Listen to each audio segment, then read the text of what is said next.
100%. In the third halving, it was 361%, cut short by COVID and a few other issues. Right now, we're in this other halving right now. So don't think about, oh my God, it went from $65,000 to $16,000. Sure, it did, but it's back from $16,000 to $42,000. Train your mind to think about the positive, right? Look how much it's increased. So you have to think through, what is your Bitcoin strategy? Are you investing in Bitcoin personally? As a company, can you build products around it? People who are in real estate are using Bitcoin on their balance sheet. Software companies in the US are putting Bitcoin on their balance sheet. Countries are buying Bitcoin because it's a scarce asset, right? So what is your Bitcoin strategy? Where does the $6 trillion number come from?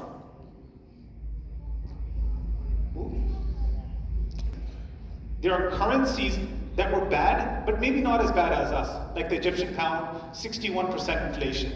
Then you had the Nigerian naira, 69% inflation. And Pakistan's next, we're at 83%. But there are countries that are worse than us, such as Turkey, Lebanon, Argentinian peso. So these are all the currencies that suck in the world, and we're right in the middle of that. With everything that's happening, Bitcoin is a great alternative. I moved to the US in 1997. A Big Mac meal used to cost $3. A Big Mac meal today costs $12. $3, $12. So in my world, we joke, right? The US dollar is a shit coin because it's losing value, right? And this is the chart that shows it, right? That when the Federal Reserve in the US was created, all it did was print money. When you print something, the supply increases and the price goes down. Simple as that. So this is an opportunity for countries like Pakistan and others to take advantage, right? If we choose to. The US national debt, since COVID, the US has printed $4 trillion.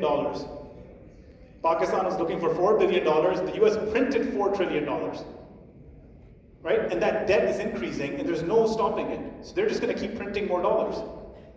So the safest place is buy gold, buy real estate, or buy Bitcoin.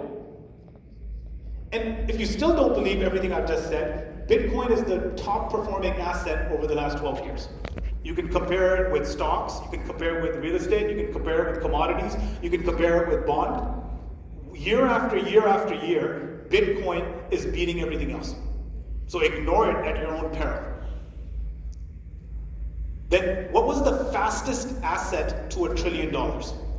Was it Microsoft that took 44 years? Apple took 42 years? Amazon took 24 years? Google took 21 years? Bitcoin took 12 years. This is how fast it's moving. And it's going to keep going. It's like a steamship, just like this.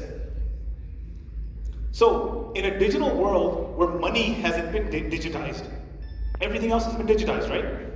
We don't send a letter anymore, we just WhatsApp, right? Or banking, you don't go to the bank, you just bank on your phone.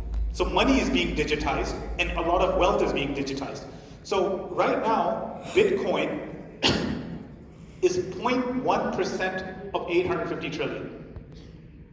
Surely, over the next 10 years, that 0.1% is going to go to 5%, 10%.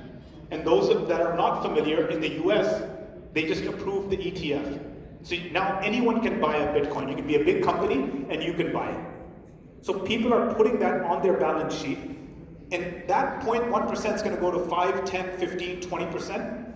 But let's be conservative, right? I don't want to be super excited about this. Let's assume just 5%. So what happens? $6 trillion over the next 10 years. That's my guess. Thank you so much. Follow me on two websites there. Thank you.